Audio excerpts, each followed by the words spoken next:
Okay, in this section of Chapter 9, we're going to continue discussing some different payout or valuation models that can be used for stocks.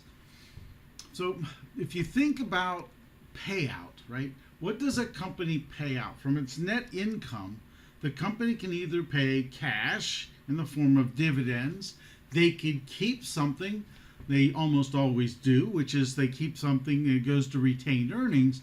But there is another way that shareholders get money besides dividends, and that is by the company buying back the stock. Now, the only challenge we have with this is if a company buys back your stock, you are now no longer an owner.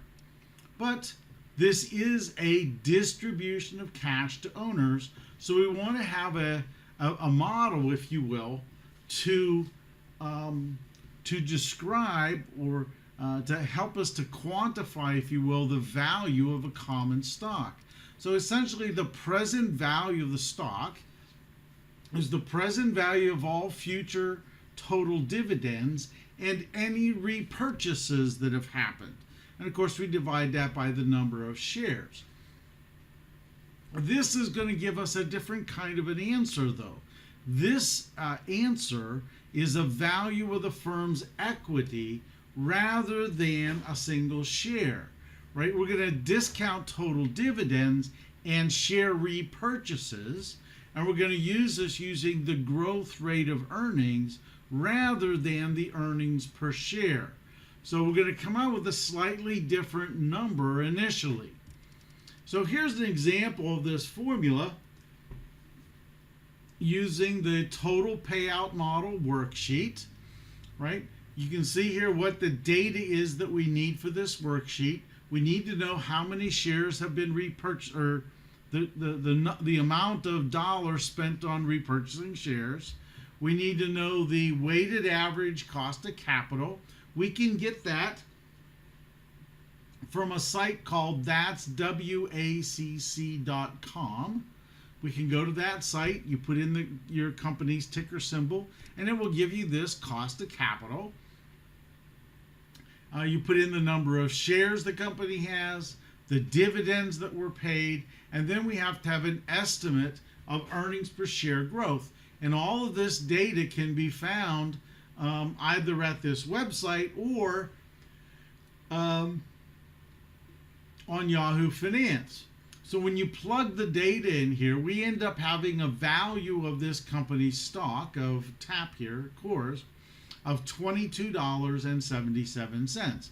And of course, we need to make comparisons of that to current market price to determine what we want to do as far as maintaining the stock, keep it, or maybe we want to sell the stock.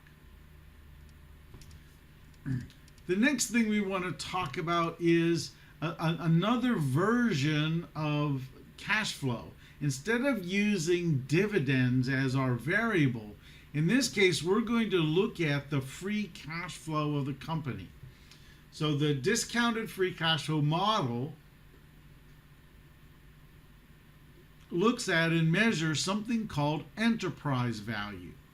And enterprise value is just the market value of the stock plus the debt minus any cash that the company has.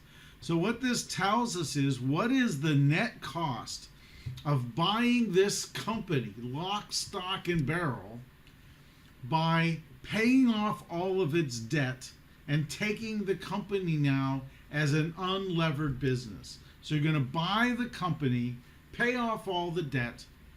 Now you have a company that has zero debt, and you own all the assets of the company. So if we look at how we calculate free cash flow, EBIT, earnings before interest and taxes, times 1 minus the marginal corporate tax rate, plus depreciation. We then subtract from that capital expenditures and any increases in net working capital. So this free cash flow, again, tells us, free cash flow is the cash that's available to pay both debt holders and equity holders. So our discounted free cash flow model is going to be the present value of the future free cash flow of the company. So P0, right? It's the value of the company, right? Plus the cash minus the debt divided by the shares outstanding. Now, since we're discounting cash flows to both equity holders and debt holders, these free cash flows should be discounted at the weighted average cost of capital. Again, this is that number that we would get from that's WACC, right? If a company has zero debt, then their cost of financing is the same as the cost of equity. So again, we just need to know what discount rate to use.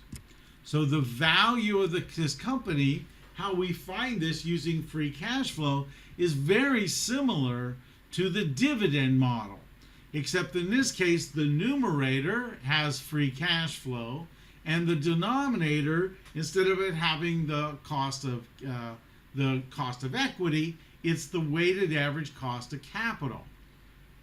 When we expand this, right, through the same process we did with discounted dividend model, we end up with a formula that says you take next year's forecasted free cash flow and divide that by the weighted average cost of the company, the cost of capital of the company, minus the growth of future cash flows. Again, most of this data can be found somewhere out on the web. So how we use this, the value of the company, again, this is the definition here of this enterprise value, right? The value of the company is the value of the stock plus the value of its debt minus its cash. So if we solve for equity, V sub S here is the value of the company's stock, of its common equity section, if you will. So here we have a company, estimated growth 7%, most recent was 700,000. The firm's weighted average cost of capital is 13%. So again, we plug this in our formula, we find out that this company is worth $12.48 million. The company's got $1 million in cash, and the market value of their debt $7.5 million. They have 100,000 shares. So what is the value of their equity? And then is there a per share number that we can look at? The formula, right? We take the 12.48 minus the 7.5 million, add back the cash. So the stock, the equity of this company is $5.983 million. So that is the value of the equity. To buy the whole company, you would need 12.48 million, right? That's what you would need to buy the whole company and take it private. So here's again our numbers for this. We end up with a per share value of $59.83. Again, this is a worksheet that's called the free cash flow valuation model. How we can apply this to cores, right? The free cash flow model, again, using this same model, right? The same free cash flow valuation. Here's the data we need to know. We need to know how much cash they have, total debt. We need to know what their free cash flow has been historically. For our example, for the class, for the company that you're looking at, this number is calculated in the ratio section for your company, right? We need to know what the growth of free cash flow is. This number can be found in Yahoo Finance. And then we need to estimate next year's free cash flow if they actually give us that number. And in this case, they actually give us that number. So where it says if free cash flow 1 is given, enter it here. I got that number from Yahoo Finance. Again, when you plug in all the data here, right, plug in the numbers, we end up with the market value of debt. We have this 8.24 million. We cash is 624. So the market value of common stock is 11 1,872. I believe that's in millions. And then to find the number of shares, we looked that up, it's 87.1 shares. So the value of the common stock using this tapped free cash flow model places the value of the company stock around $63.49.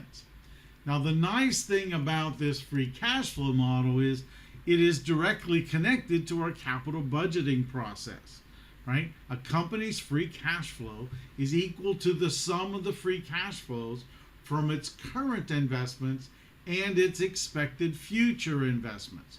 So we can interpret firm enterprise value as being the total net present value of the firm and what it will earn for its existing projects and other projects that it is anticipating. Right? So the net present value of an individual project represents its contribution to firm's enterprise value. So to maximize the firm's share price and its enterprise value, we should only accept projects that have positive net present values. Now, where we've come so far in this valuation process is we really have talked about three basic models: a dividend model, the total payout model, and the free cash flow model. And the importance of the three models is it really gives us pictures of three different things, right? The dividend model estimates stock price. The total payout model represents equity value. And the free cash flow model looks at enterprise value. So they're all looking at the value of the firm, but with slightly different definitions of what the word value means. So in the next series of valuation models, we're going to change gears a little bit, and we're going to look at what are referred to as comparable models. That is, we're going to estimate the value of the company based on the value of other comparable firms, if you will, that we expect might have similar cash flows. So a valuation multiple is a ratio of the firm's value to some measure of firm's scale or cash flow. So in our class, we've talked about the PE ratio. This is the share price divided by earnings per share. So let's see how this fits in our scheme of things. Next year's PE ratio, the forward PE ratio, is the current price divided by earnings per share. And we can expand that to our dividend valuation model, where we can talk about the dividends divided by earnings per share. That's the dividend payout ratio. And we divide that by the difference between the cost of equity and growth. What this relationship means is that companies with high growth rates that generate cash in excess of their needs, they can maintain high payout rates. These companies should have high PE ratios. And if you remember, PE represents how shareholders value the thing that they're buying. The higher the PE ratio, the more optimistic shareholders and owners are about the company itself.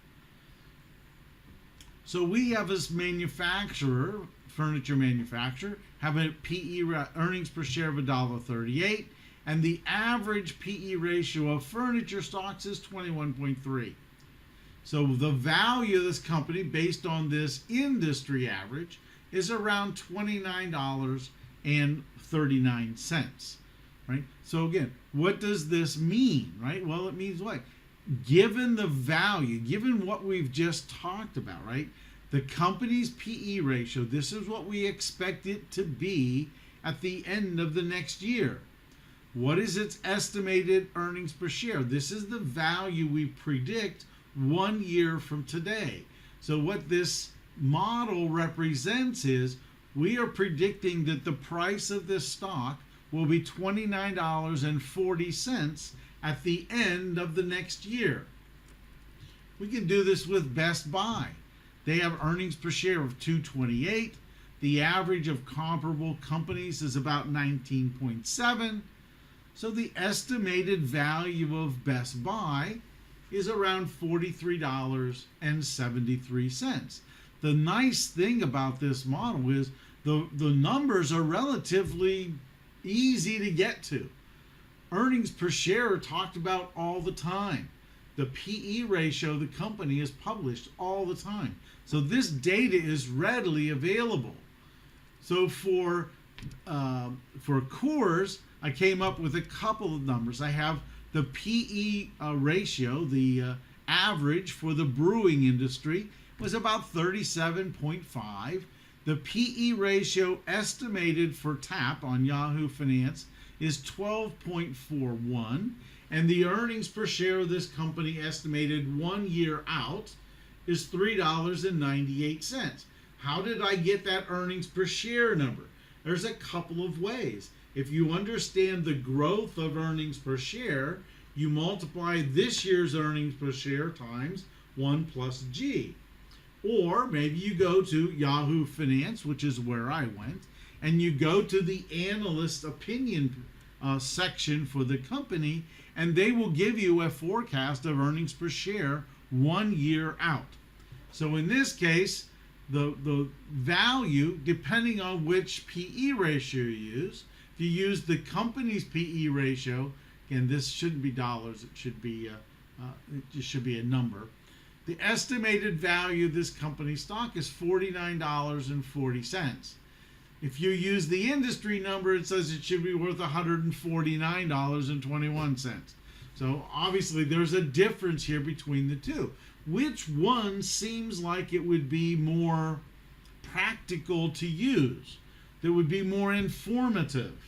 Well, we need to understand, if you look at the company, they're saying that compared to the industry, the PE ratio of the company is only about a third of what the industry is. So they're saying in general, maybe shareholders in this industry aren't as optimistic about Coors as they are the other companies. There could be lots of reasons for this. I would think that if you can come up with a company's PE ratio and forecast some earnings per share, that number should be more in line theoretically with what we're trying to do and finding the value of the company. We have another ratio. We have an enterprise value multiple. The value of the company is the EBITDA. Divide that is the multiple, right? That's the enterprise value multiplier. You find that by taking next year's free cash divided by estimated EBITDA next year. Divide that, again here, this is just the weighted average cost of capital minus the growth of free cash flow. This valuation model is higher for companies with high growth rates and low capital requirements, so that free cash flow is high in proportion to its EBITDA. So if we use this model, right, we have Rocky Shoes and Boots, RKY, has earnings per share of $2.30, EBITDA 30.7 million, at 5.4 million shares, debt's 125 million. We believe that Decker's Outdoor Corporation is comparable to Rocky. So we're going to use their PE ratio of 13.3.